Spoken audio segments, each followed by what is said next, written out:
ఓం నమ శివాయ నమ.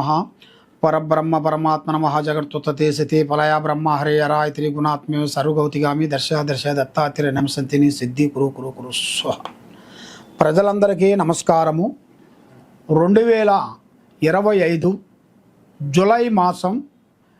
ఈ జూలై మాసంలో 12 రాసులకి ఉండవలసిన వాళ్ళందరికీ అదృష్ట యోగం, ధనప్రాప్తి యోగం, వాళ్ళ విద్య, ఉద్యోగం, వ్యాపారం, బిజినెస్, కుటుంబం చేయాల్సిన కార్యక్రమాలు ఎలా ఉన్నాయి, ఎలా జరుగుతున్నాయి, ఈ నెలలో ఏమేమి జరుగుతాయి, ఏమేమి జరగవు, ఎలా పోతే వాళ్ళకి వర్తిస్తుంది, వాళ్ళ జీవితంలో అనేది అభివృద్ధిగా రావాలంటే వాళ్ళు ఏమి చేయాలి అనేది మీ బిఎల్ శ్రీనివాసరాజు గారు కోయదురా చెప్తున్నాను. ఈ 12 రాసులకి ఎలా ఉంది ఏమిటి అనేది ఇప్పుడు తెలుసుకోబోతున్నాం. ఓం నమ శివాయ నమ. మిథున రాశి వాళ్ళందరికీ గవ్వలతో వాళ్ళ జాతకం చెప్పబోతున్నాము. ఓం నమ శివాయ నమ. జాయ్ సమ్మక్కాయ నమ. జాయ్ సారలమ్మాయ నమ. 1 2 3 4 5 6 7 పడ్డాయి. కాబట్టి 7 అనగా బేసంఖ్య. ఈ బేసంఖ్యలో ఉండవలసిన వాళ్ళందరికీ ఈ రాశిలో చాలామందికి మంచి అదృష్ట యోగం పట్టబోతుంది. ఎన్నో రోజుల నుంచి ఏలునాటి శని ఉండవలసిన వాళ్ళందరికీ ఆ ఏలునాటి శనిలో నుంచి చివరి దశకు వచ్చేసారు.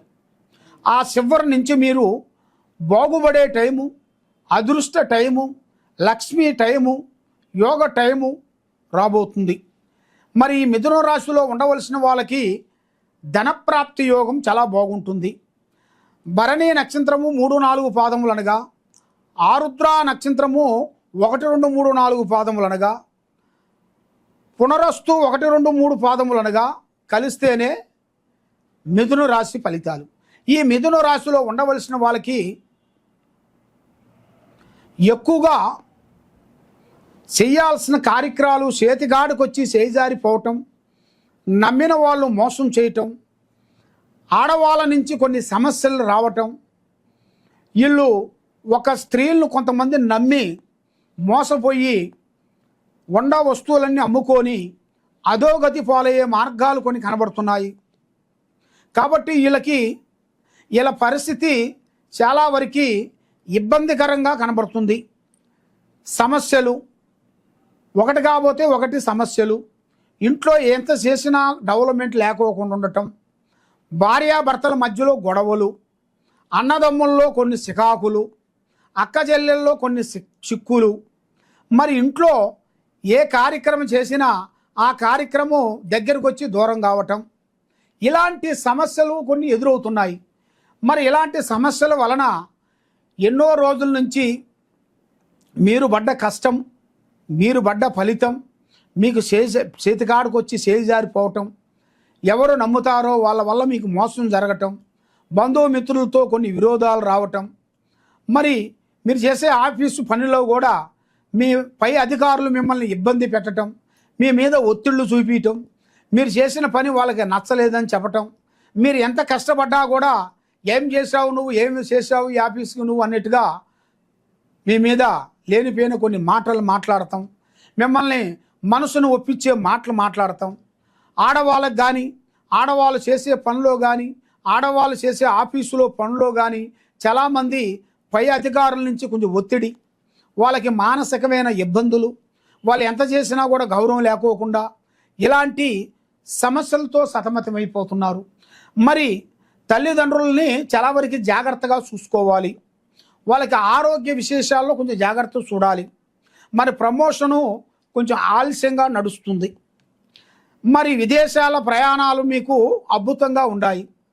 ఎందువల్ల అంటే ఇక్కడ మీకు టైం బాగోలేదు కాబట్టి ఎక్కడా పోయినా కూడా అలాగే ఉండదు. ఒక్కొక్క గడియ, ఒక్కొక్క వేళ, ఒక్కొక్క విశేషం అనేది ఉంటుంది. ఒక భూమి వేళ విశేషం ఉంటుంది, ఒక గడ్డలో ఉండాల్సిన వేళ విశేషం ఉంటుంది. అందువల్ల మీకు విదేశాలలో మీకు చాలా వరకు అద్భుతంగా కనబడుతుంది. 99% మీరు విదేశాల్లో పోతే ఏ కార్యక్రమైనా మీరు సాధించే శక్తి మీకు ఆ భగవంతుడు ఇచ్చాడు. మరి వ్యాపార రంగంలో ఉండవలసిన వాళ్ళందరికీ కొన్ని జాగ్రత్తలు కొన్ని తీసుకోవాలి. దాంట్లో పార్ట్నర్షిప్గా ఎక్కువగా ఉండకూడదు. దాంట్లో చాలా వరకు ఇబ్బందులు ఎదురయ్యే మార్గాలు కొన్ని కనబడుతున్నాయి. మరి మీకు ఆరోగ్య సమస్యలో బాడీ పెయిన్ అనేది ఎక్కువగా వచ్చే సిచ్యువేషన్లు కనబడుతున్నాయి.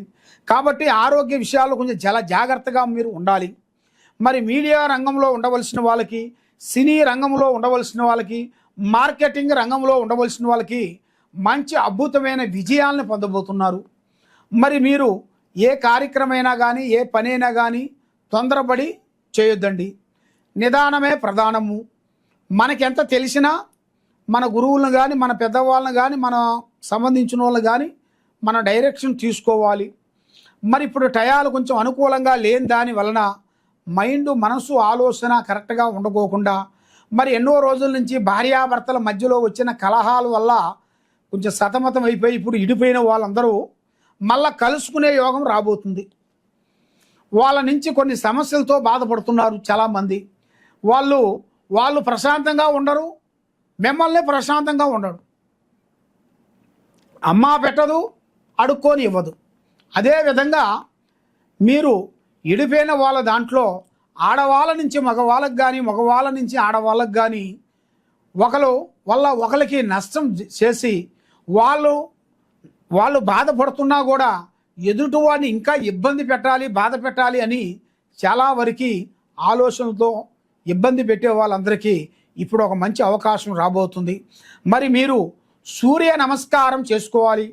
ఆదివారం 11 ఆదివారాలు సూర్యుడికి పూజా బలం చేసి అక్కడ తులసి మాల ఒకటి తీసుకొని మీకు దగ్గరలో ఉండాల్సిన మహావిష్ణు గుడికి కానీ లేదా వెంకటేశ్వర స్వామి గుడికి కానీ వెళ్ళి మీ చేతుకుంట ఆ తులసి మాల వేసి నమస్కారం చేసుకొని వచ్చి మీరు పూజా బలం చేసినట్టుకైతే అన్ని విధానాలుగా మీకు చాలా వరకు బాగుంటుంది. కాబట్టి సూర్య నమస్కారంతో పాటు ఆదిత్య హృదయ ఆ మంత్రాన్ని చదవాలి. చదివితే మీ జీవితానికి మీకు ఒక మంచి మార్గం అనేది వస్తుంది. కాబట్టి ఎక్కడెక్కడో మీరు జ్యోతిష్యం చెప్పించుకొని నిరాశ చెంది ఉన్నారు కాబట్టి మీరు తప్పకుండా ఈ కింద ఉండాల్సిన నెంబర్కి ఒకసారి సంప్రదించండి. కాబట్టి మీరు మా గురించి మీరు తెలుసుకోవాలి, జ్యోతిష్యం చెప్పించుకోవాలనుకుంటే డైరెక్ట్గా మా దగ్గర ఆఫీస్ కాడికి రావాలి. మీరు ఫోన్ల ద్వారాగా చేస్తే చాలామంది ఫోన్లు చేసి చాలామంది మోసపోయిన వాళ్ళు చాలామంది ఉన్నారు. కాబట్టి అలా ఫోన్లు కాదు, డైరెక్ట్గా మా దగ్గరికి వచ్చి లేదా మీరు మాకు ఫోన్ చేసినట్టుకైతే మీకు మా ఆఫీసు, మా బ్రాంచ్ ఎక్కడెక్కడ ఉండదో ఆ బ్రాంచ్ కాడికి మిమ్మల్ని పంపిస్తాము. అక్కడ పోయారనుకోండి మీ పని అవుతుంది, సక్సెస్ అవుతుంది, జయప్రదంగా అవుతుంది. అనుకున్న పనులు మీకు విజయవంతం అయ్యే మార్గాలు ఉందని మనస్ఫూర్తిగా మీ బిఎల్ శ్రీనివాసరాజు కోరుకుంటూ ఓం నమః శివాయ నమః.